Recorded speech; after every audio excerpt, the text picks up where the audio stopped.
Hey everybody, this video is going to kind of be an extension of the Guo Wengui uh, case that I talked about yesterday, which is kind of about Steve Bannon overall and kind of feeds back to my overall series about the many crimes of Donald Trump and his cronies.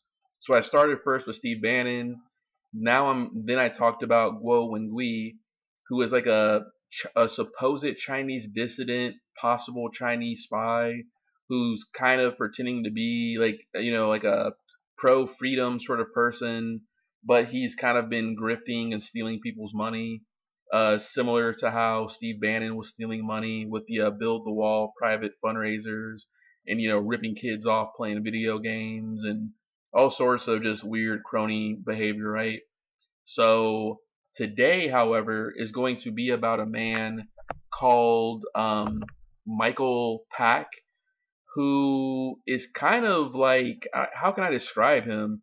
He was the overseer of the U.S. Agency for Global Media under Trump, which is the organization that owns and operates Voice of America, which is essentially like a talking piece for the U.S. State Department, therefore by proxy the U.S. government. Um, it's kind of like PBS, but not. It's more, I would say, outrightly pro America, pushing our beliefs and our system and stuff like that, right? So every president, they have a CEO, as they call it, of the U.S. Agency for Global Media. It used to be called something different. It used to be called like the U.S. Information Agency, but they rechanged it after some restructuring and stuff like that. But anyways, every president nominates a person. They go in front of Congress. They get it accepted. But Michael Pack was an exceptional, strange case because he effectively tried to turn U.S. Agency for Global Media into Trump state TV, almost kind of like a Mussolini like state TV effectively, because U.S. Agency for Global Media is an independent federal corporation agency, so they operate independently like a regular business, but they have government oversight, and they have a mission statement that they're supposed to follow and congressional oversight, but they're really supposed to kind of be impartial and not really partisan. But it seems that Michael Pack kind of wanted to change that under Trump. In other words, he wanted to make his agency in Voice of America direct talking points for Trump himself. That's why I kind of made the comparison to kind of like that very like Mussolini iconic C kind of like fascist type of a state TV. But a lot of people don't really know about Michael Pack. And Michael Pack relates to all this because he, I believe, knows Guo Wengui and Steve Bannon, and he was responsible for platforming Guo Wengui in order to kind of promote a bunch of anti-China stuff. And don't get me wrong, I'm no pro-Chinese government person. I mean, I'm American. I know what side I'm on. However, it's just very interesting kind of, peeling back the obvious kind of propaganda. And so this video, this should hopefully be shorter, is going to be about Michael Pack, therefore by extension Guo Wengui. And if we go to one of the articles I read yesterday, it was in an NBC article, Who is Guo Wengui by NBC News. There was an interesting part that talked about.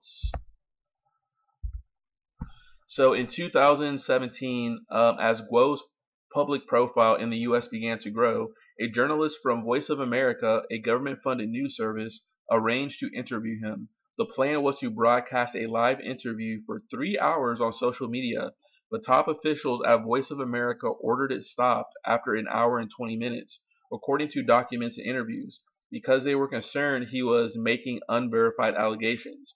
Guo accused the Voice of America of having been infiltrated by Chinese intelligence, a serious charge that threw the agency into turmoil. But an investigation by independent journalism experts and a separate State Department Inspector General's inquiry concluded that the decision was based solely on journalistic principles, Voice of America officials said. The journalist who arranged the interview the chief of VOA's Mandarin Service was fired. So interesting. So in 2019 tweet, journalist Sasha Gong quoted Steve Bannon, as saying, "Voice of America tried to clear out all truth tellers about China in Mandarin Service. VOA executives betrayed American people, Chinese people." So earlier this year, a Bannon ally, Michael Pack, became the head of the U.S. Agency for Global Media, which includes the Voice of America, after a long confirmation delay in the Senate confirmation. The veteran journalists in charge of the VOA, Amanda Bennett and Sandra Sugawara, both whom were involved in the decision to stop the Guo interview, resigned immediately. So interesting, right? So there's this kind of war going on in the Voice of America because these Trump people like Steve Bannon, Guo Wengui, and Michael Pack were trying to platform this suspected con artist who's grifted and potentially stolen up to like $1 billion. Like this guy is facing almost 200 years in jail based on the charges he's currently in court for right now. They were trying to basically infiltrate the VOA to make it a talk piece for Steve Bannon's anti-China, pro-war with China kind of rhetoric and everything like that. But you have legitimate journalists working for the Voice of America. So they noticed that they were using it to promote misinformation and disinformation, right? So it's one thing if you're going to say real things potentially about China and what they're doing wrong. But if you're just going up there with unverified claims, it can actually hurt the reputation of the Voice of America, therefore the credibility of the United States government. So the journalist said, "Stop the interview. We're not doing this anymore." So the Trump people, without any evidence, claimed that the Chinese were behind them stopping the interview to prevent Guo from going up there and lying to people and just making up stuff. And that just goes to show just the level of lies and real politic these people on the MAGA side will stoop to. They don't believe in truth. They'll do whatever it takes by any means necessary to win and to get their agenda out. And it's very important to realize that Guo Wengui is suspected of being a double agent working with the Chinese government. So you see something here.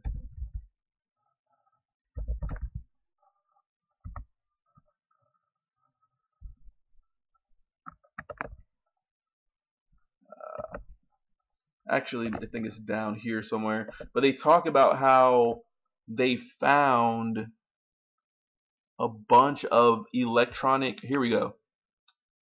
Right here. So Guo Wengui.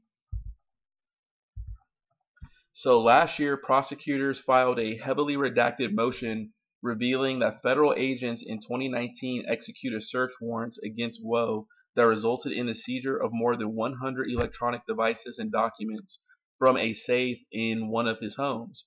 The search was not related to the fraud case for which Guo is currently on trial, the filing said, and according to a former lawyer for a Guo co-defendant, it was carried out by counterintelligence agents from the FBI, an indication that the feds may have suspected Guo of ties to foreign espionage.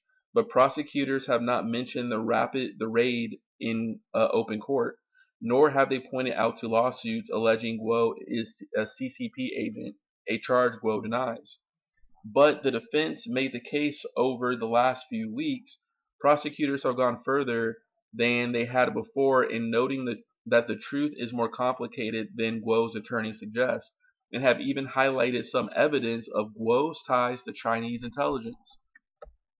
On Tuesday, Guo's lawyers used Higginbotham's testimony to introduce transcripts from 2017 phone calls in which Liu Yangping, a top official in Chinese Ministry of Security, appeared to threaten to arrest Guo's family members in China in an effort to silence Guo's attacks on the CCP or convince him to return to China. But the calls also included discussions of a quote-unquote agreement between Guo and Liu, in which Guo promised to limit his criticisms of certain CCP officials, notably excluding Z. I think that's the president, Xi Jinping, I think. So on cross-examination, Assistant U.S. Attorney Juliana Murray pointed to a portion of one of the calls in which Guo said he just wanted to protect my money, my life, and my wealth. He added that I love the country and the party. So he's saying, so basically Guo is being caught in phone calls and text messages talking to CCP officials about how he still loves the party, but then he's over here in America working the American right-wing anti-communist groups and Chinese expat dissidents, right? And it's interesting that he's kind of playing both sides of the field, which a lot of people allege that's why he may be a double agent. Guo may be actually sent here by the CCP to kind of create this kind of anti-communist movement to actually spy on the people who attend those anti-Chinese Communist Party meetings, right? So it's a way for the Chinese government to keep an eye on people who've defected effectively. But it may even be more complicated than that, because actually I'm just gonna have to keep reading, and you can actually go to my last video for all of the scoop, because it's pretty fascinating. So Guo has said these statements were coerced, but about 3 months later he sent a letter to Communist Party leaders in which he offered to desist from revealing information if they dropped efforts to extradite him and unfroze his assets. I will definitely devote my life to upholding the core beliefs of Chairman Z and sacrifice my everything to Chairman Z, Guo wrote. So that's the thing. Very interesting. So Guo Wengui actually fled China after a government official he was working with and bribed for real estate deals was arrested. So Guo was funneling money to the sister of a higher up in the CCP. So that CCP person would effectively sell him real estate, probably at discount, so Guo can resell it at higher prices. And when the CCP caught the guy in the party doing this kickback scam, they arrested him, and Guo fled to America. But Guo seems to have had, maybe before, or maybe he worked a deal while in exile with the communist government. As long as he showed his loyalty and maybe kept tabs on people and collected dirt on U.S. officials and Chinese dissidents and expatriates, that they may unfreeze his assets, which is why Guo was caught basically saying, he just wants his money and everything, and he'll do what the CCP says. But the CCP, I think, is holding over extradition over his head and everything. So he's afraid of being sent back to China, where he's going to have to face the music for not only real estate fraud, but also rape and sexual assault allegations. So this Guo guy also, as I talked about in my previous video, he was renting a Fifth Avenue Manhattan penthouse apartment. I'm talking like $65 million, something ridiculous, right, for an apartment, right? When he was being investigated, his apartment was set on fire, but people suspect it was set on fire remotely. Somehow he or somebody else was able to burn his apartment remotely in order to conceal evidence. And what investigators found was that the house was rigged with cameras and recording equipment and stuff like that. So this is some serious stuff. So this is the guy, this Michael Guo, who was platformed on Voice of America at the behest of Michael Pack, who is a Steve Bannon ally, and both of those men are Trump allies, kind of working this kind of nationalistic, anti-China rhetoric and stuff like that. So more to come on that. But to kind of finish this up, right, before we get more into Michael Pack to finish up the stuff on Guo.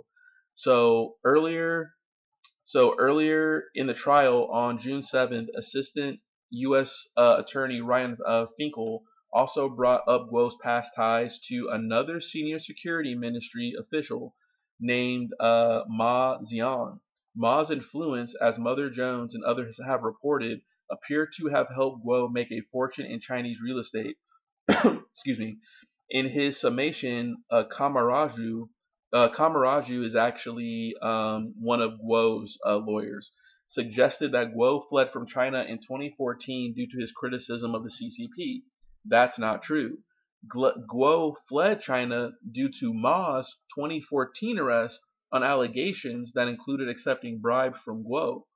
Guo has denied bribing Ma and all other charges he faces in China, but Guo's ties to Ma suggest Guo was a beneficiary of the corrupt security apparatus he later faulted, part of a faction that lost out in an internal CCP power struggle.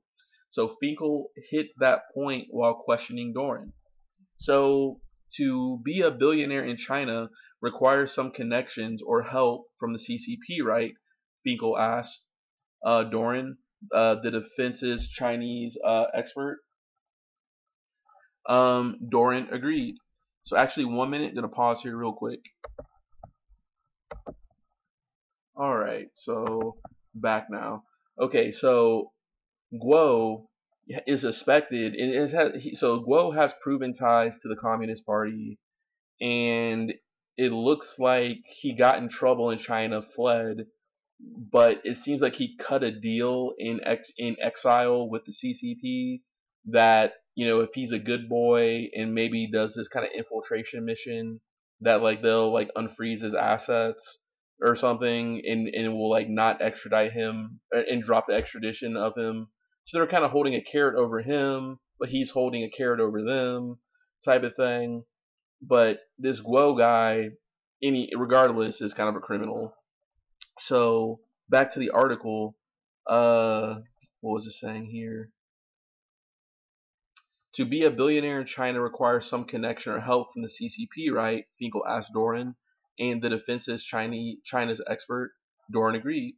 You know, Miles Guo, who's also other name Guo Wengui, lent money to Ma Jiang's sister, right?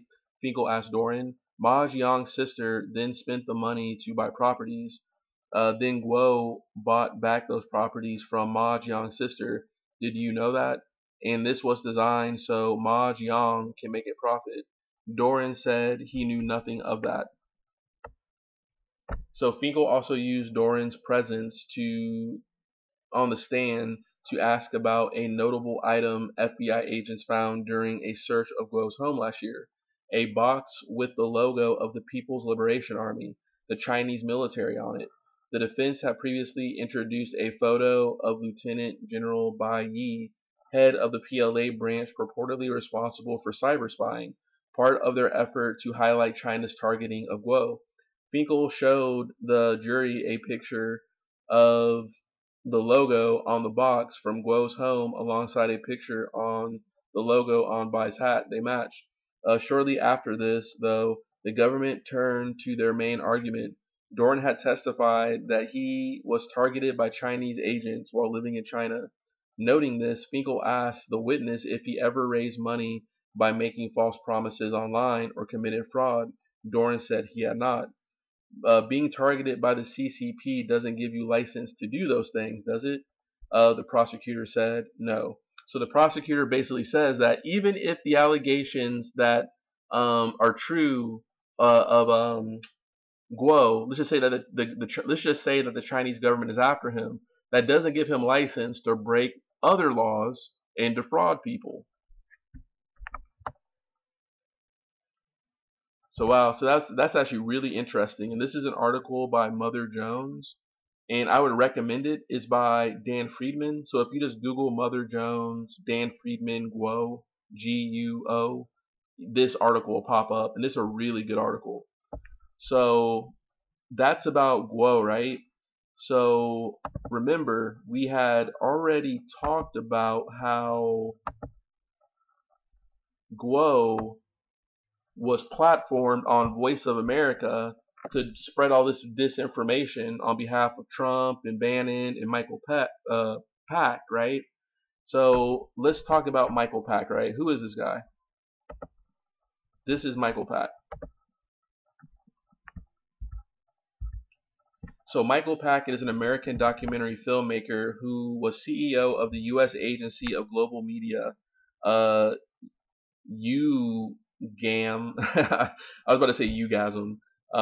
From June 2020 to January 2021, Pack was nominated by President Donald Trump and took office at USAGM in June 2020 after Senate confirmation. He resigned on January 20th, 2021 at the request of Joe Biden, effective at 2 p.m., 2 hours after Biden took office. So thank you for your service, but please leave. Pack founded Manifold Productions, a documentary film company, in 1977.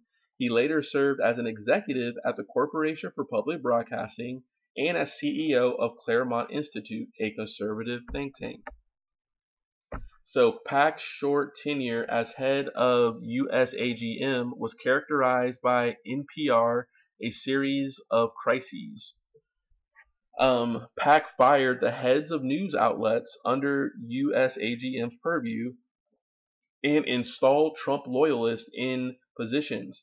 He disbanded a bipartisan board that oversees the USAGM and spent millions of taxpayer dollars on law firms to investigate journalists for purported bias against Trump. Isn't that crazy? Isn't that some like Nazi stuff? Basically, it was just like he took over and hired all these lawyers to basically do like a bunch of McCarthy like witch hunts of like people that were against Trump and all this type. Like, I mean, you never hear about this. You never heard about this. So he rescinded rules at USAGM that protected journalists at Voice of America and other affiliates from political interference. So early life and education. So he was born in New York City. He attended Yale, of course, from fall 1972 to fall 1973, but did not graduate. Interesting. From fall 1974 to spring 1975, Pack studied English at UC Berkeley. School records show that he withdrew without obtaining a degree. Pack attended NYU in the summer of 1975 as a visiting student. So it's like, did he graduate? What's going on here? So early in his career, Pack worked for Radio Televisione Italiane and the U.S. Information Agency. He founded Manifold Productions, an independent film production company, in 1977. Through Manifold Productions, Pack has written, directed, and produced 13 documentary films on a range of topics.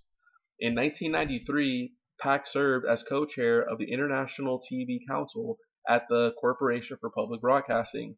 In 2002, President Bush nominated and the Senate confirmed Pack to serve as the National Council on the Humanities, which oversees the National Endowment for the Humanities.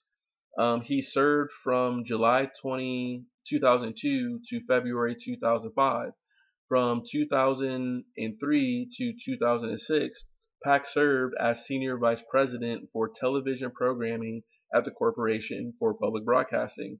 So wow, so basically he was kind of like the TV producer, art kind of director, like humanities guy of the Bush administration, right? So from 2015 to 2017, Pack served as president and CEO of the Claremont Institute in Upland, California, the publisher of the Claremont Review of Books.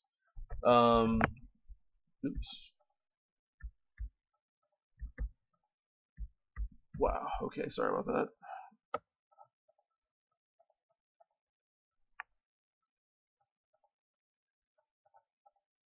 Okay, so Pack has collaborated with Steve Bannon, a former Trump advisor and co-founder of the conservative website Breitbart News.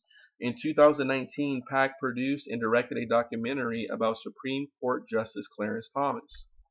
So he has connections to Clarence Thomas, therefore Virginia Thomas. And then Virginia Thomas, I think she was kind of like subpoenaed, or she was like questioned about potentially having some role in January 6th stuff. So in January 2021, District of Columbia Attorney General Carl Racine sued Public Media Lab and Manifold Productions, alleging they had funneled 4.1 million in tax-protected nonprofit funds to PAC. So he's a grip. So he's a crook too. So a settlement was reached in August 2022 with the production company transferring $210,000 back to the nonprofit, which then distributed the restitution funds to nonprofit entities and dissolved. Wow. So that's crazy. So so almost he kind of became like this kind of like art, like kind of he's almost like a TV producer subcontractor to the government in a way through his like production company or whatnot. And it sounds like they were taking like grant money intended for like, maybe documentaries, educational stuff, but they were pocketing a lot of it. They got sued and then had to do restitution and then dissolve the company. So a settlement was reached in 2022 with the production company transferring $210,000 back to the nonprofit, which then distributed the restitution funds to nonprofit entities and dissolved. Pretty shady stuff. So USAGM CEO. So in 2016, President Barack Obama signed legislation abolishing the Broadcasting Board of Governors, the independent oversight board that had previously controlled several government-sponsored media agencies, including Voice of America and Radio Free Europe and Radio Liberty. The role of the board was replaced by a single agency executive appointed by the White House, augmented by advisory boards with no decision-making powers. So the role of the board was replaced by a single agency executive appointed by the White House, augmented by advisory boards with no decision-making powers. Okay. So in June 2018, the White House announced that President Donald Trump intended to nominate PAC as the chief executive officer of the U.S. Agency for Global Media, making him the first CEO nominated to head the newly created USAGM since the 2016 reforms. Interesting. So in a weird way, Barack Obama kind of opened the door for this guy to try this in a weird way.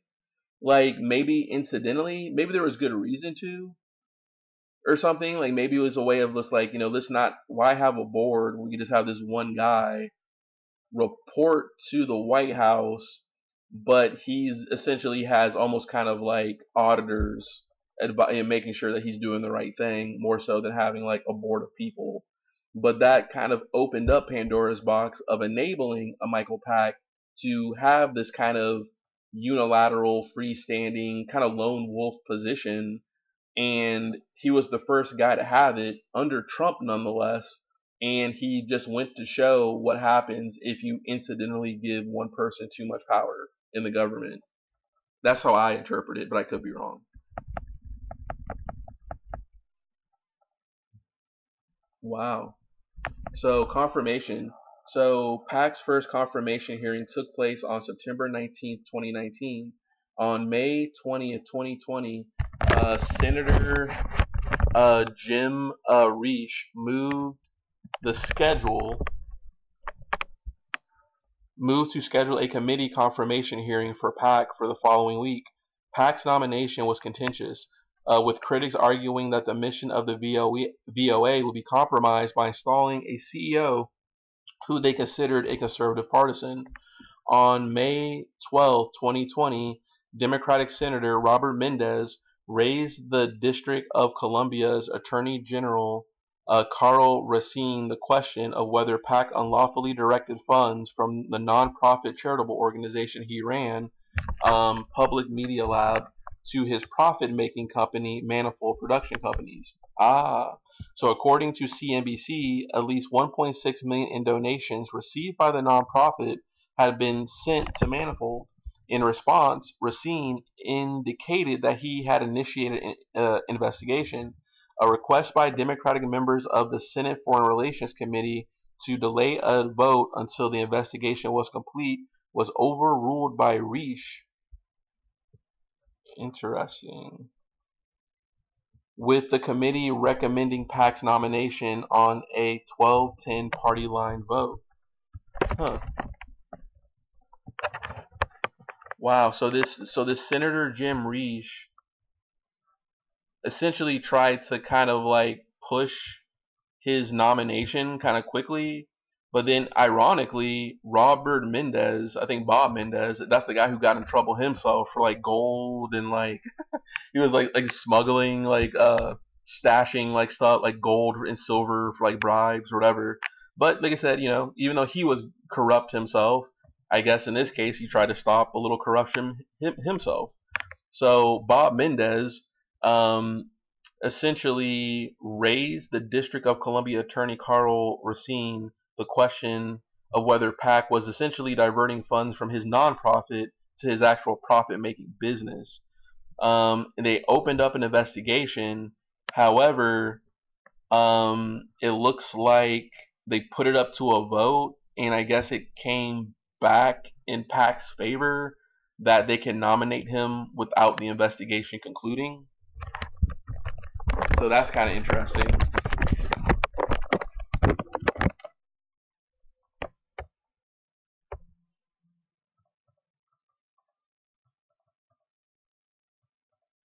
All right, 1 minute.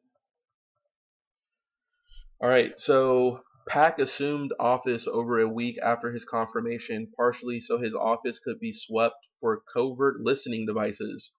One of his first actions as USAGM CEO was to fire the heads of outlets under his purview, among them Radio Free Europe, Radio Liberty, Middle East Broadcasting News, MBN, and the Open Technology Fund, including certain officials favored by conservatives. PAC also installed Trump loyalists in leadership positions within the organization and disbanded a bipartisan board that oversees the USAGM. Wow. He planned for editorials to be read and posted on the website in various languages that would present administration policy set by the president.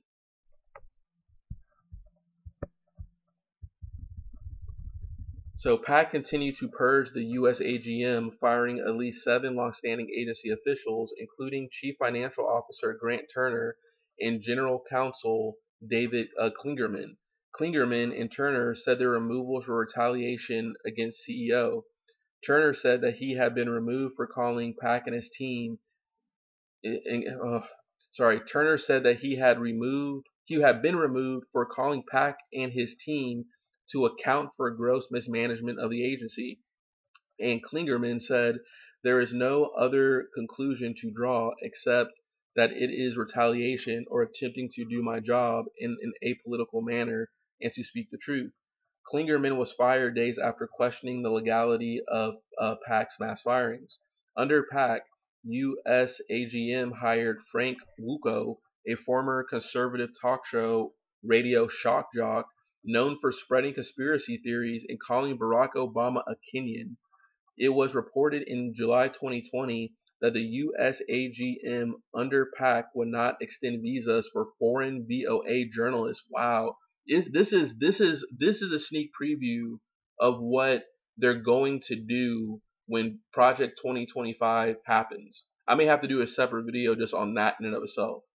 So in late July 2020, PAC announced an investigation of a VOA video that purportedly promoted Joe Biden's presidential campaign.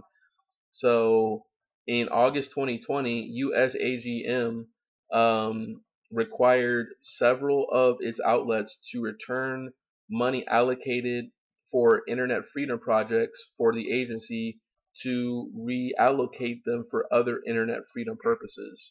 So in August 2020, PAC suspended top officials at USAGM, reportedly angry at them for telling him that some of his plans might be illegal. In an apparent attempt to get the executives fired, he hired a private law firm, McGuire Woods, to investigate him, though it found no malfeasance. and the executives were later reinstated. Wow, this guy's a power-hungry psychopath. So on October 26, 2020, PAC rescinded rules at USAGM that protected journalists at VOA and other affiliates from political interference. Career employees at Voice of America accused PAC of seeking influence over the outlet's reporting and filed suit in federal court, seeking injunctions that prevent PAC from making personal decisions about journalists employed by the agency, directly communicating with them, and conducting any investigations into editorial content or individual journalists. Wow. So career employees at VOA accused PAC of seeking influence and filed a suit. Wow. So on November 2020, Judge Beryl Howell of the U.S. District Court of the District of Columbia granted the injunctions. The court confirmed that the First Amendment forbids Mr. PAC and his team from attempting to take control of these journalistic outlets, from investigating their journalists for purported biases, and from attempting to influence or control their reporting content. Lee Crane, a lawyer for the plaintiff, said in a statement. So you got to think about it, right? You know Superman, right? The Daily Planet, and how you have the guy who leads the Daily Planet, the guy who employs, in theory, Superman, Clark Kent. So Michael Pack is that guy. And everybody in the newsroom, those are the people making the stories, doing the research, right?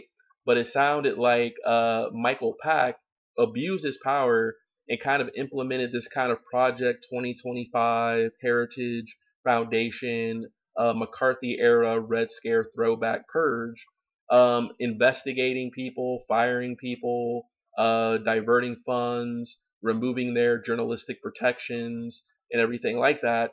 And basically the people in theory kind of unionized against him, sued him in federal court, and won their case.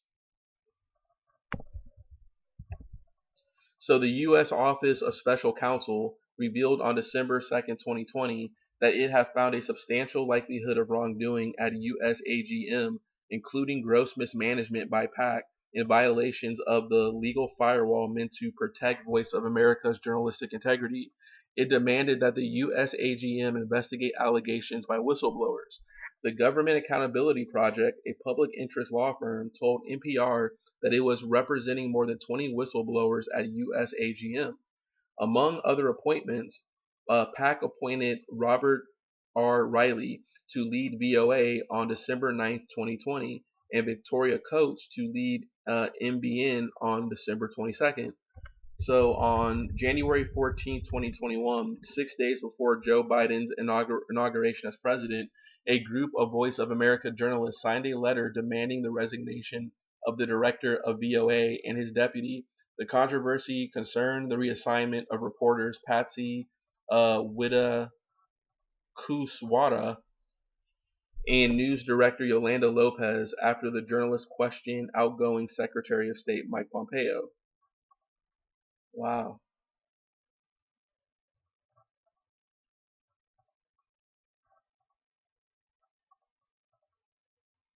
Wow. So this Michael Pack guy took over, and he essentially turned it into Trump's state media, or was trying to. And this is a sneak preview on a microcosm of what is going to happen on Project 2025. But we're not talking about the U.S. AGM that has the Voice of America. We're talking about the FBI. We're talking about the U.S. State Department. We're talking about major institutions with power. This is what Trump plans on doing. He plans on filling it with partisan hacks who are going to essentially break the law, fire people indiscriminately, get sued, waste our taxpayer money getting sued in order for them to kind of take over the government and consolidate power into the executive branch. So Donald Trump, which is why people fear Donald Trump becoming a dictator, it's not hyperbole. It's actually kind of what Project 2025 wants to do.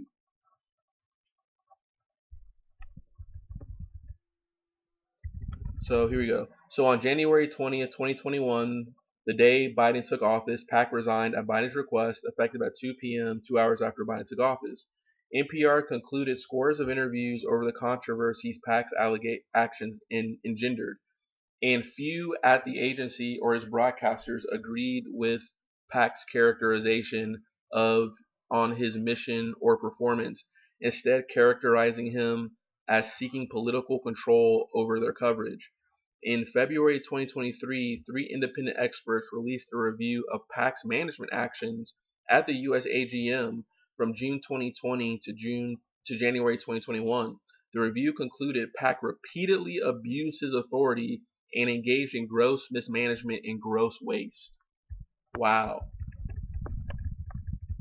So this is his filmography of stuff that he does. So look at this. A lot of the stuff, right? Campus culture wars. 5 stories about political correctness. Narrated by Lindsay Cruz, 1993. Hollywood versus religion. Inside the Republican Revolution. The First 100 Days, hosted by Don Lambro, 1995. The Fall of Newt Gingrich, 2000. Rediscovering George Washington. God in the Inner City. Rediscovering Alexander Hamilton. And Created Equal, Clarence Thomas, in his own words. So a lot of, you can kind of see some left-leaning, or I'm sorry, right-leaning type stuff, right? So very interesting, right? How one guy can get so much power. And it makes you think that we should probably get rid of this. Or we should do something different. Like, we need to bring back more advisory stuff. Like, for example, let's go back to the background section. So remember, in 2016, Obama signed legislation abolishing the Broadcasting Board of Governors. Why, I'm not sure. The independent oversight board that had previously controlled several government-sponsored media agencies, including the Voice of America and Radio Free Europe and Radio Liberty. The role of the board was replaced by a single agency executive, which would later become Michael Pack, the first one to hold the position, appointed by the White House, like he was nominated by Trump, augmented by advisory boards with no decision-making powers. So that's very strange. So no decision-making powers, but there's no. It's kind of strange. Does that make sense? Like, so he's just a guy appointed to just oversee it, but not do anything, but then have somebody to report to. Like, is that even defined? So there needs to be more definition about this role overall, because obviously it gave us people like Michael Pack, and we can't have that happening anymore. So there's that, which is interesting. And this is an interesting one. So this is by the Courthouse News Service, by Tim Ryan, published June 4th, 2020 on Courthouse News Service. So right-wing filmmaker confirmed to head Voice of America. The Senate on Thursday confirmed a conservative filmmaker whose nonprofit is under investigation to lead the agency that oversees Voice of America. So the Senate on Thursday confirmed a conservative filmmaker whose nonprofit is under investigation to lead the agency that oversees Voice of America. Following a 53-8 vote on Thursday afternoon, Michael Pack will serve as CEO of the U.S. Agency for Global Media, an independent federal agency that runs several government-funded media networks, including VOA, Voice of America, and Radio Free Europe. Pack had previously served as senior vice president at the Corporation for Public Broadcasting and was a member of the National Council on the Humanities during the George W. Bush administration. Pack worked with Steve Bannon. Remember Steve Bannon, Michael Guo, right? And remember Steve Bannon ripping off people with the Build the Wall thing, ripping off kids on World of Warcraft, ties to Brock Pierce and Mark Rector Collins, where Mark Rector Collins is a convicted pedophile who fled the country. So Pack worked with Steve Bannon, the former head of the right-wing Breitbart News and advisor to Donald Trump. Trump had been vocal in his criticism of Voice of America, including recently claiming the organization was being too soft in its coverage on China during the coronavirus pandemic. Congratulations to Mr. Pack, Trump tweeted Thursday. Nobody has any idea what a big victory this is for America. Why? Because he is going to be running the voice of America and everything associated with it. In a 2018 interview with the Los Angeles Times, Bannon called Voice of America a quote unquote, a rotten fish from bottom to top, and accused the organization of being quote unquote totally controlled by the deep state apparatus. No basis of that. Well, I mean, it's state media. So no matter, I mean, what's your definition of deep state? Deep state is something different to everybody, and that's the one thing about conservatives. Like, they throw out these terms, these very objective terms that are kind of like subjective in their own way. Like the deep state to a conservative is different for a person on the other party, right? Anyways, the Times reported Bannon had been advocating for Trump to take more control over the outlet. So exactly, Bannon getting his fangs in with his fascist, nationalist, Julius Evola agenda, trying to create Mussolini, Sisi, state TV for Trump. So Democrats have expressed concern that PAC will not keep Voice of America and the other government-funded organization he sees separate from the White House, allowing Trump to exert influence over the outlets. So PAC's nomination, which first came to the Senate in 2018, faced additional scrutiny last month after Bob Mendenez, the top Democrat on the Senate Foreign Relations Committee, revealed that a nonprofit PAC operates was under investigation by the D.C. Attorney General's office.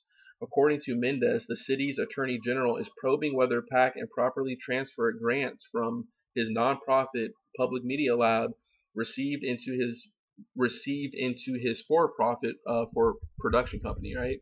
So shifting money from the nonprofit to his for-profit production company. On Thursday, Mendes called PAC a blatantly flawed nominee, saying he was not candid with the committee about tax filings related to the matters now under investigation. If Mr. PAC is confirmed, the new bar for advice and consent is now set below that of a nominee who is under investigation by law enforcement and who blatantly provided Congress and the executive branch false information, Mendes said Thursday. So let me read that again. If PAC is confirmed, the new bar for evidence and consent is now set below that of a nominee who is, I see what he's saying. So because PAC was under investigation, if they confirm him, other people who follow in PAC's footsteps also don't need to be investigated. Therefore, by investigating him, it creates rules, i.e. precedent, in order to basically require, successors to follow. So, as crazy as it sounds, even with Bob Mendes in as hot water and as crazy of stuff that he was up to, as weird as it sounds, he was 100% right in this case, which goes to show that, even the Bob Mendes case is just super complex. People can be corrupt in doing a lot of bad things like Bob Mendes, but at the same time, he still had to show up to work and do his job. And it sounded like in this case, he did it. So Senator Jim Risch, the Idaho Republican who chairs the Senate Foreign Relations Committee, defended PAC as uniquely qualified, quote unquote, for the job, pointing to a recent documentary the nominee produced about Supreme Court Justice Clarence Thomas. So think about that. He knew Clarence Thomas, Virginia Thomas. Then we start getting into the January 6th insurrection. So, not only did they plan a coup, they had, essentially a very partisan state-ran TV operation with no independent barrier between them as an independent federal corporation and the executive, i.e. Donald Trump. In other words, state-sponsored fascist TV. So there's been a political fight over him for 2 years in one day. Today is the moment of truth, Reese said. In addition to his work in broadcasting, PAC worked as the president and CEO of the conservative Claremont Institute from 2015 to 2017, serving as publisher of its Claremont Review of Books. We need to look them up. All right, so 1 minute. All right, back again. So, back to Michael Pack, right? So wow. So crazy stuff, right? So Michael Pack, total partisan hack, came into the U.S. Agency for Global Media, abused his power, fired, like was indiscriminately firing people. He was under investigation for siphoning nonprofit money to his for-profit. And now that I think about it, with the 2024 election coming up, this basically kind of seems like what Donald Trump is planning on doing with Project 2025. It seems like the way how Michael Pack ran the U.S. AGM is what other Trump loyalists are going to do with other agencies.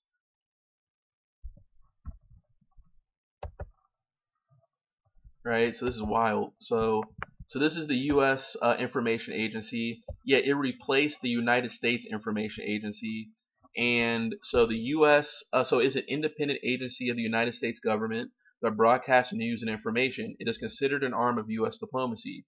The USAGM supervises Voice of America and Office of Cuba Broadcasting, as well as state-funded Radio Free Europe, Radio Liberty, Radio Free Asia, Middle Eastern Broadcasting Networks, and Open Technology Fund. So let me see here. So early years. So the Broadcasting Board of Governors was formed in 1994 with the passing of the International Broadcasting Act. The act established a bipartisan board that consisted of 9 voting members, 8 of whom were to be appointed by the president for a 3-year term. The ninth was the Secretary of State, also a political appointee, who would serve as an ex officio board member for the duration of their term as secretary. At this point, the Broadcasting Board of Governors was considered a part of the U.S. Information Agency.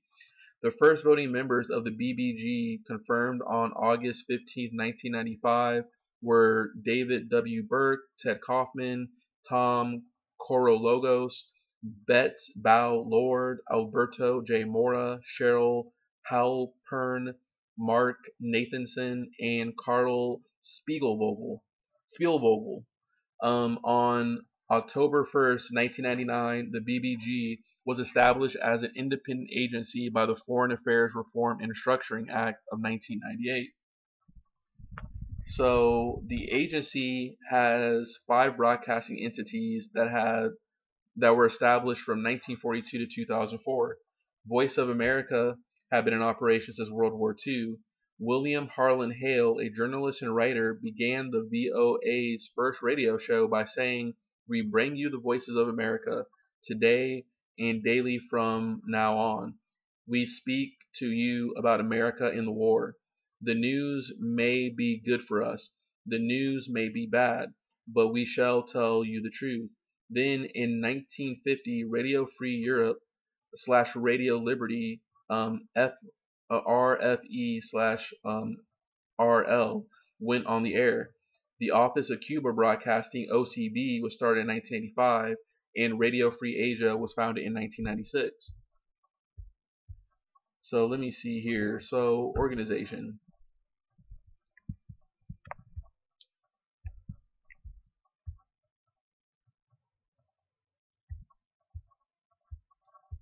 All right. So the USAGM is led by a single chief executive officer appointed by the President of the United States and confirmed by the U.S. Senate.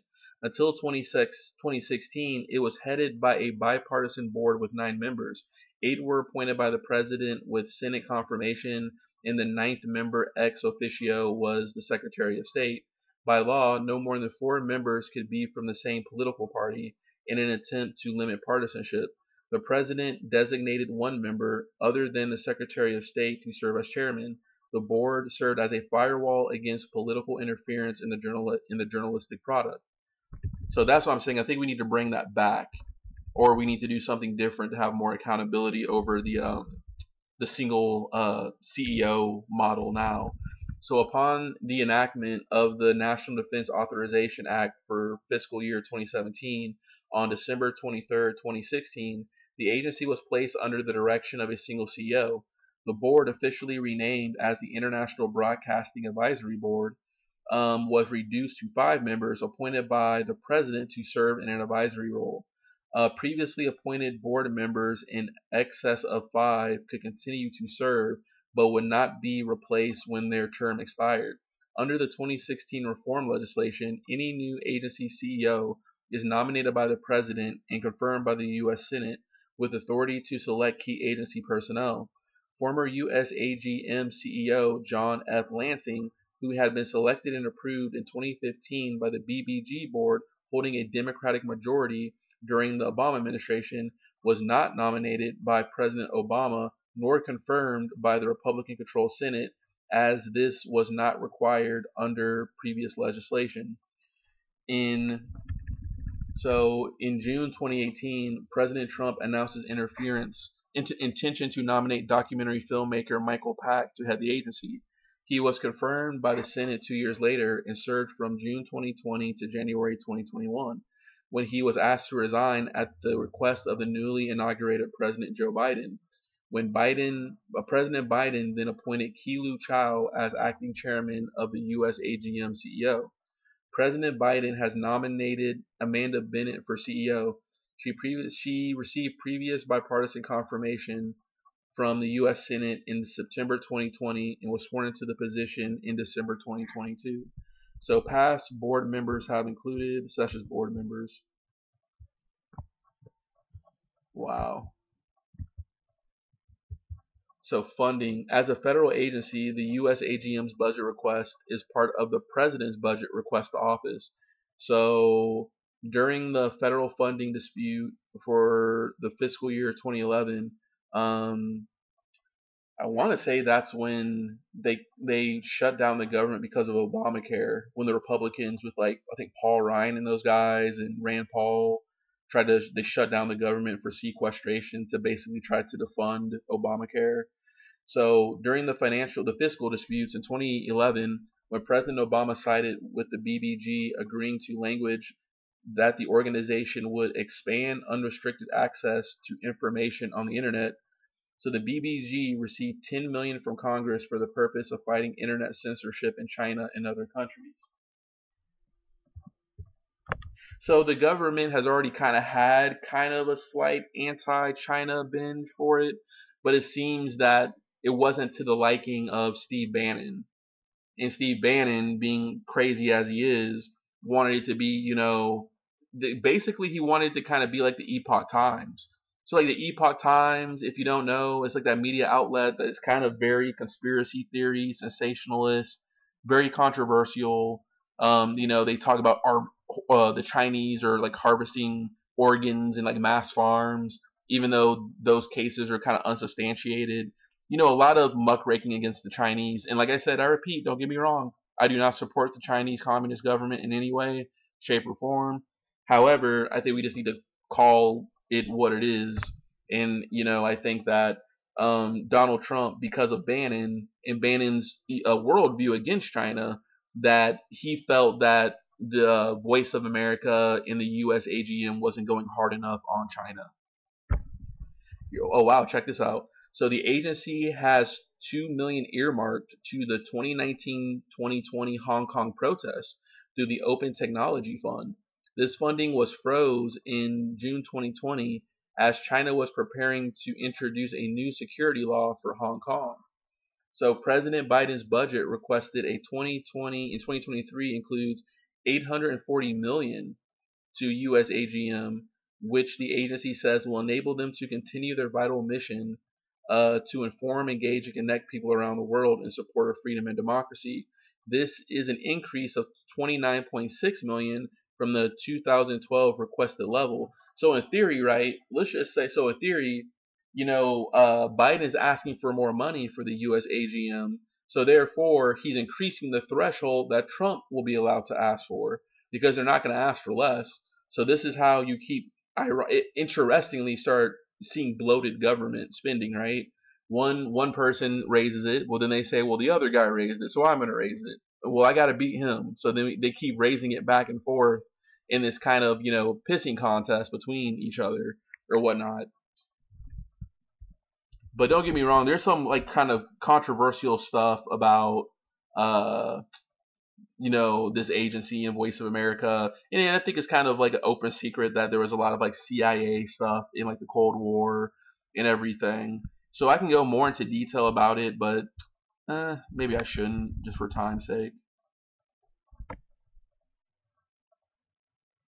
Okay, so let me see here. So we talked about him, Michael Guo. That's the guy on trial. And yeah, as you can see here, this is Michael Guo, and this is in the background. That's the Voice of America. So he was on the Voice of America being platformed, right?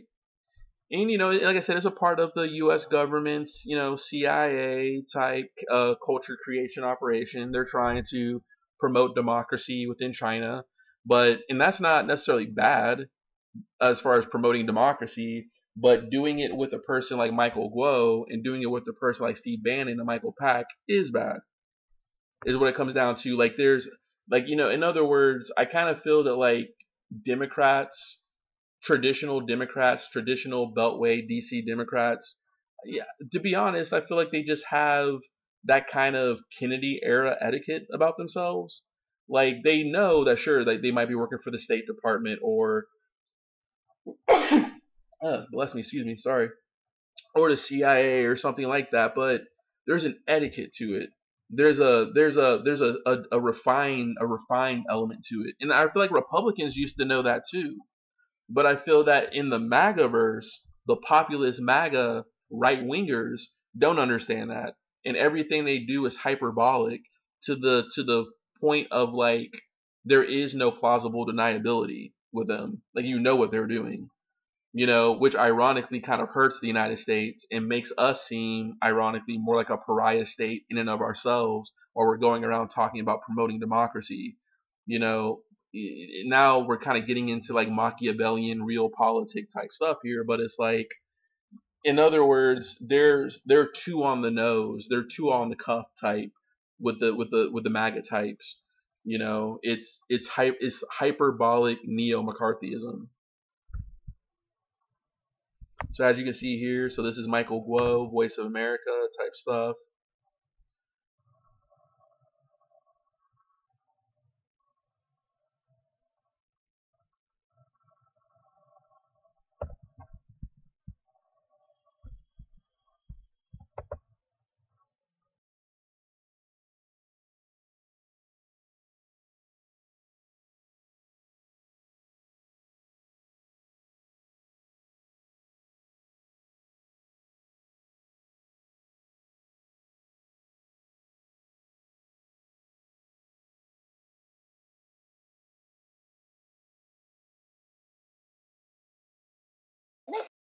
Thank you. Thank you so much. And hi, I'm Sasha Gong. I used to work in the Mandarin Service, and I'm now on administrative leave. I guess some of you may know that the case. And here I want to take the opportunity to thank to so many VOA colleagues who expressed their support to me and who was so nice to me. And I would say, well, unless you are in a very bad situation, you really don't know how many friends you have. So I would like to say thank you. And thank you so much from the bottom of my heart, and I love you. And one thing I want to say is the importance of Voice of America to me. I started listening to Voice of America when I was 15. And in 1977, when I was in a Chinese jail, my interrogator, among the first interrogation sessions, they asked me, "Did you listen to enemy radio?" I said, "Yeah, Voice of America." In that time, it was a jailable offense. I spent my 21st birthday in jail, and partly because I listened to Voice of America. I deeply, deeply believe in the mission. I will fight for the mission. I will die for the mission, for sure. I will fight for the truth, fight for the new standard. I think that kind of conviction, I guarantee I have that kind of conviction. One thing yesterday, Senator Rubio and Secretary Tillerson had a great conversation in the Senate Foreign Relations hearings. And Senator Rubio, I so agree with him because he came from communist Cuba. I came from communist China. We share some background, some beliefs, and I think Senator Rubio made a very good proposal. And also, I really oppose to Secretary Tillerson. He said he totally agree. He would like to, look into it. So what I'm going to do, I am speaking for other 4 colleagues. The 5 of us were placed in administrative leave by Voice of America. Now I'm speaking for all of them. We are looking forward to the IG investigation. We'll work with IG. We'll do anything possible to get the truth out. Thank you so much. Thank you, board members. Thank you, colleagues. Thank you.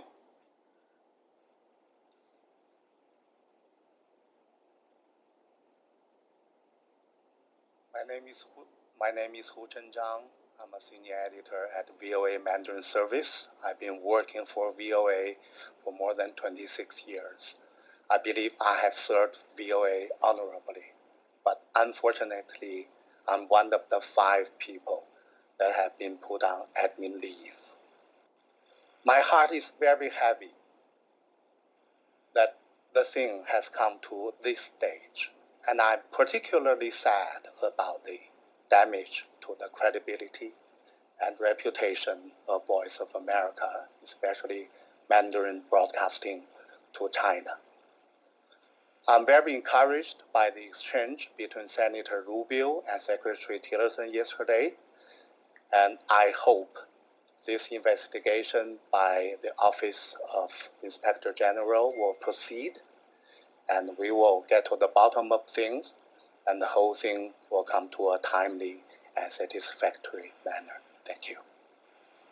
Thank you very much.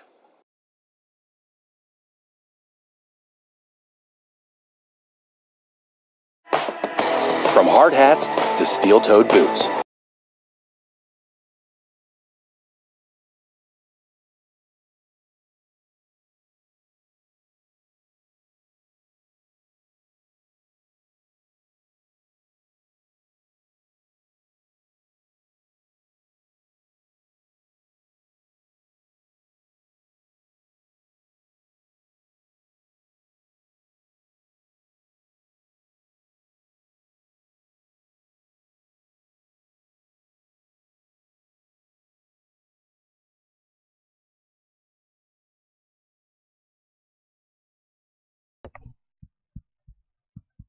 Okay, so that video was interesting. So that was Dr. Sasha Gong on VOA Guo Wengui interview controversy, right?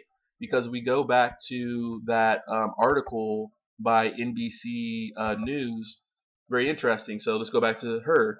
So this was about how some people got fired because of the whole debacle with Guo going on the VOA.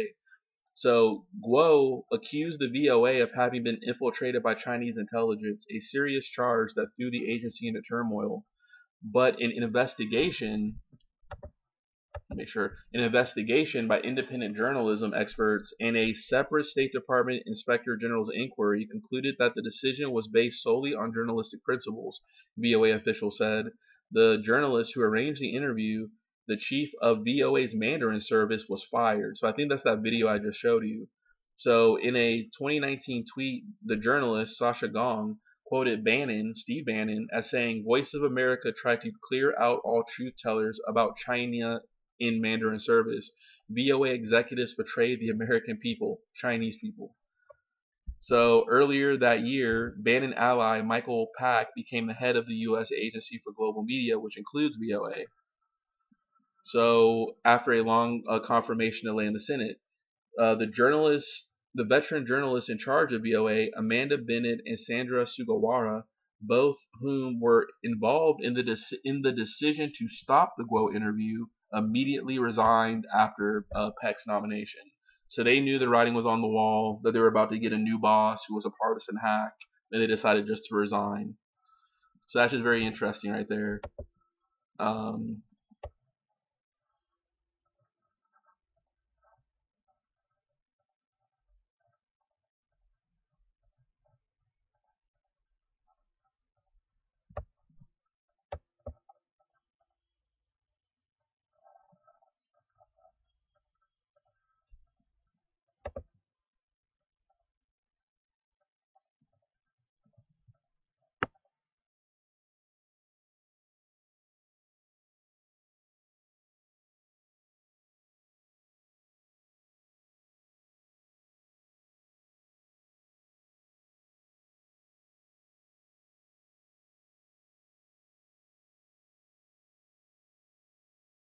3年牢。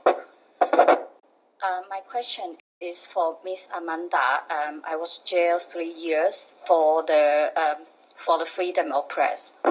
对，去年的4月19号，美国之音有一个断播事件，就是采访中国大陆来的这个富翁温贵先生，但是在事先已经约定的3小时的采访。On 19th of April, there was a 3-hour interview commitment with Chinese businessman Guo Wengui. However, the interview was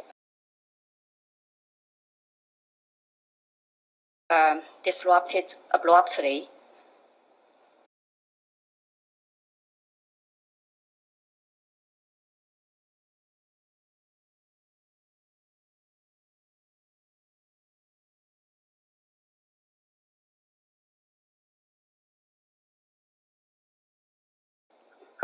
在1小时18分的时候已经断播了。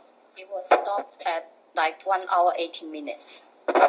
那么刚才阿曼达女士说得好，就是很多人在美国之音求得真相。Amanda has already said people are trying to look for truth in VOA.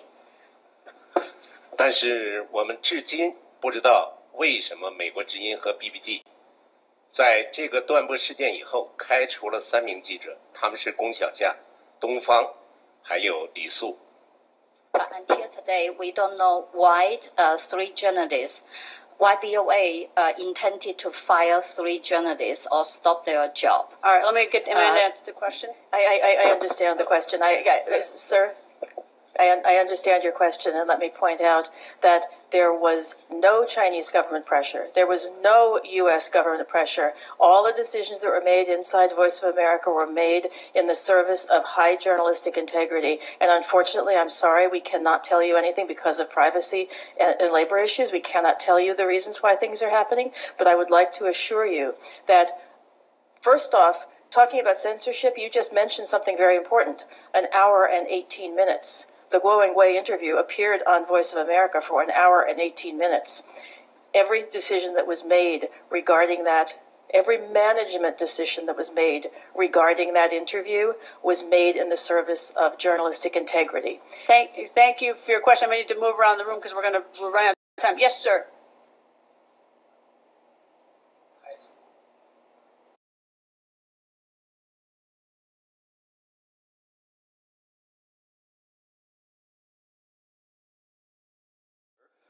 But two European American leaders, one Chinese leaders in US American China service, talk to me often to interrupt, to harass me for my talking tweets.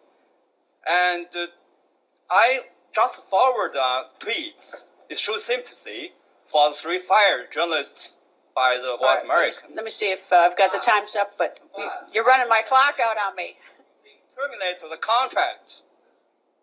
So I don't know why. They didn't tell me reason, but as I say, they don't want people to talk about that issue. Let me see if any of my panelists, we've run out of time, but Is the US America really have press freedom there? I don't find that. all right, let me see if there's... The answer is yes.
It is definitely not getting easier to repair cars today.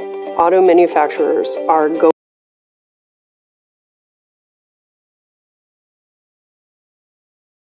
One of China's most wanted fugitives, Guo Wengui, was detained in New York on Wednesday on suspicion of leading a $1 billion conspiracy.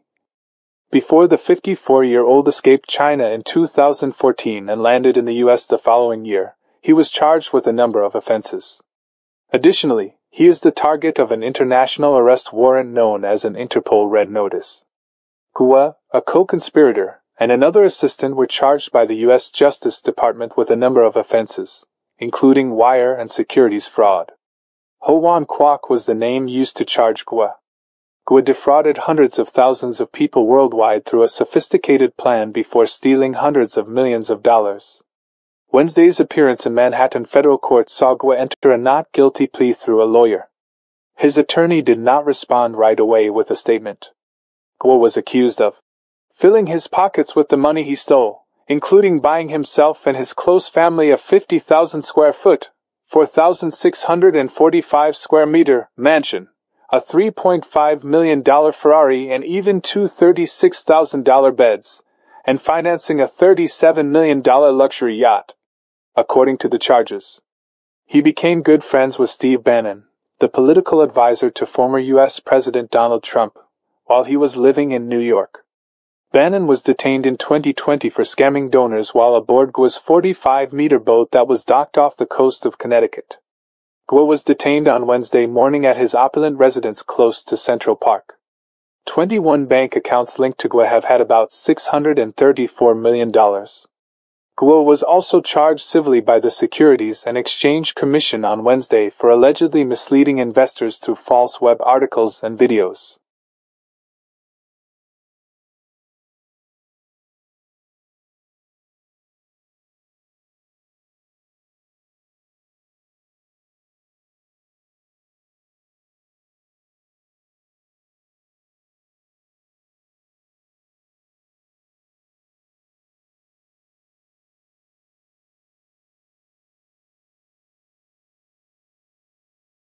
Hello everyone, welcome to the Wall Street TV channel. This video was recorded on May 24th, Eastern Time.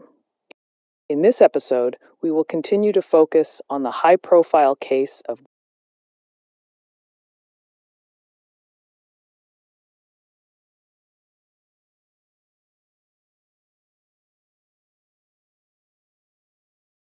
是不是他的录音一核实就行了？那个傅振华的声音是不是他？那你一起核实行了。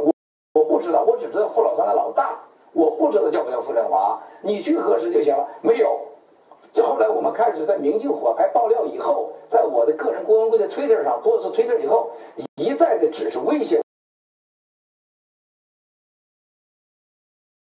这是不可以容忍的。所以我。到这给停止了。我们先停止。各位听众、各位观众，真的非常对不起，因为某种原因呢，我们的直播必须停。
was under open investigation by law enforcement and who blatantly provided Congress and the executive branch false information.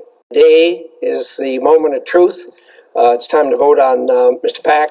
Debate is closed. I yield the floor. Is there any senator wishing to vote or change their vote? If not, the yeas are 53, the nays are 38. The nomination is confirmed. Under the previous order, the motion to reconsider is considered made and laid upon the table, and the President will be immediately notified of the Senate's actions.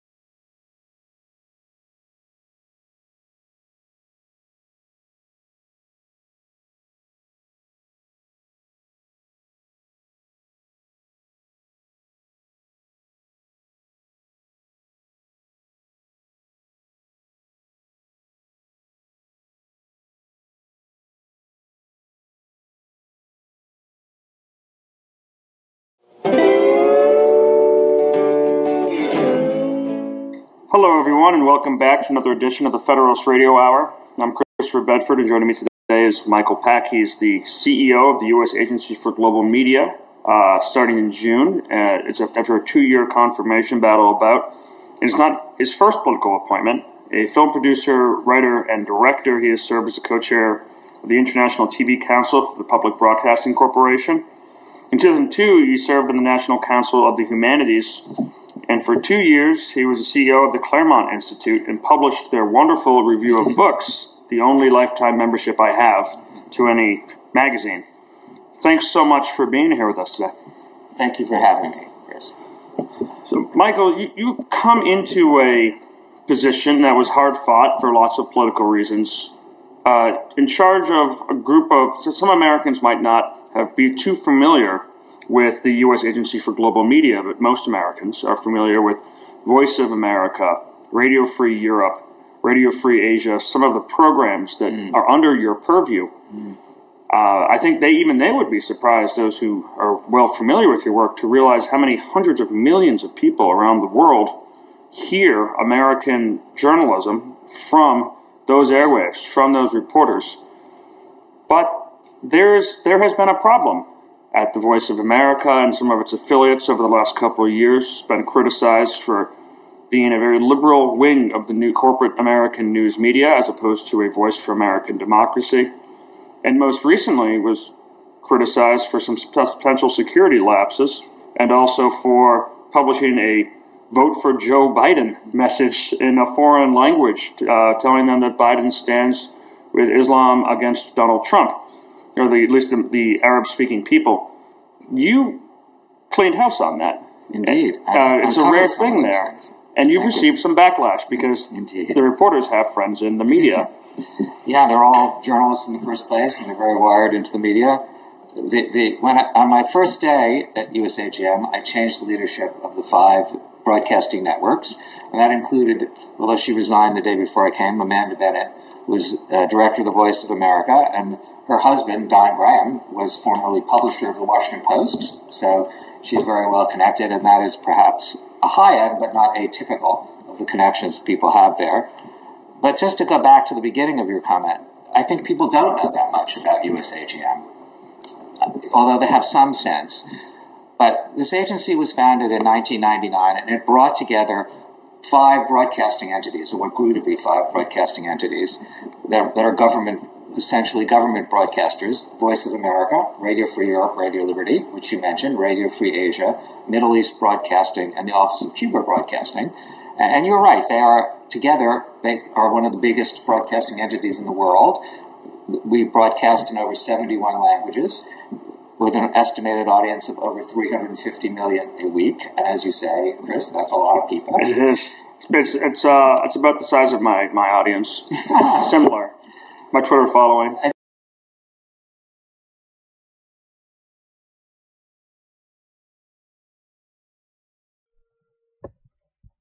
Alright, so I'm not going to play all that. That's a pretty long video, but it's interesting. That's Michael Pak talking about draining the swamp, as featured on the Federalist.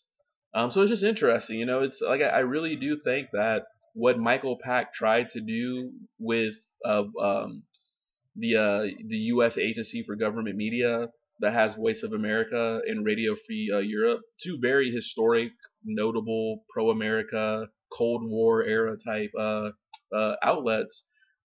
They're going to do that with a lot of the federal agencies. So that's one thing I haven't really heard a lot of people talk about. So maybe the next video I'll talk about maybe what's going on with Project 2025 and how the Michael Pack trial run might actually be implemented going forward with the upcoming 2024 election. And like I said, who knows what's going to happen? You know, it's unfortunate that, you know, former President Donald Trump was shot at. You know, it's nobody wants to see violence or anything like that of any, you know, shape or form. However, like, you know, to each their own. If you like them, okay. But I personally am not going to be supporting them or anything like that. Not necessarily because I'm afraid of Trump as an individual. I just think that there's a lot of interesting characters around Trump that I don't think Trump really is going to challenge or question, type of thing. I think there's a lot of sycophants, I think, around Trump with some kind of weird belief structures that I think are kind of regressive. But that's my personal opinion. However, to end this, talking about Voice of America, what's so interesting, a lot of people may not know, is that Tucker Carlson's father was actually the director of Voice of America. I believe from 1986 to 1991. So Richard Carlson, also known as Dick Carlson, Tucker Carlson's father, was actually head of the VOA. So it's just very interesting, you know, how like father, like son. However, you know, it seems that, you know, Tucker kind of took the more corporate far right type of way rather than his dad, who kind of, you know, stuck to like kind of government bureaucracy.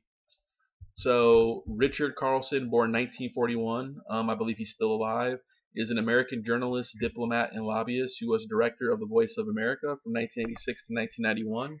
Carlson has also been a newspaper and wire service reporter, a magazine writer, a TV and radio correspondent, and a documentary filmmaker. He is the father of conservative political commentator Tucker Carlson.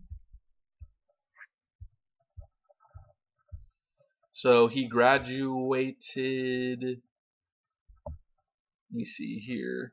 So he graduated from the Naval Academy Preparatory School and attended the University of Mississippi through an ROTC program, holding odd jobs in between breaks. He was discharged in 1962 and did not graduate. He then moved to Los Angeles. So then that's when he got involved with the press industry, investigative journalism. He actually won several awards, including a Peabody Award for an expose they produced about car promotion fraud. He later, in San Diego, joined the San Diego Federal Savings and Loans, headed by Gordon Luce, a former cabinet member and close friend to Ronald Reagan. So that's where Tucker Carlson gets some of his Ronald Reagan kind of connections. And I kind of joke about Tucker Carlson. Tucker Carlson is like, I feel like he's kind of bitter for not having achieved what his status in society kind of required. Like, you know, he went to a good school. Like, he went to Trinity College in Connecticut. But let's just be real, it's not Yale, it's not Harvard, particularly when it comes to that, at that time, the late 80s, Cold War, Reagan, the 90s, you know, like, you know, when the Ivy League still mattered, it still matters, but I just kind of feel that Tucker Carlson is kind of angry that he was kind of born too late. He's angry that he was too old to help overthrow Latin American countries with the CIA. And I think he's just kind of bitter about it. And I think that kind of pushed him more right wing or something. But there's some controversy with his dad too. And even though this isn't really the focus of the video, it's just interesting. So Voice of America. So he's in 1986, he started there. So he ran a full-time staff of 3,000 and a part-time staff of 12,000. Carlson was the longest-serving director in VOA's 50-year history, so pretty impressive accomplishment. He also, interestingly, in 1991, he left the VOA and under George H.W. Bush was nominated to become the U.S. ambassador to the Seychelles Islands, which is very interesting. A lot of people don't know that the Seychelles Islands is kind of like this weird, like clandestine place where like a lot of like international business happens. And actually, we're going to be talking about the Seychelles when I do my part about Eric Prince coming up here soon. So, yeah, okay. So, with that being said, I'm just going to wrap it up. Thanks for listening, and yeah, all right, take care. All right, bye.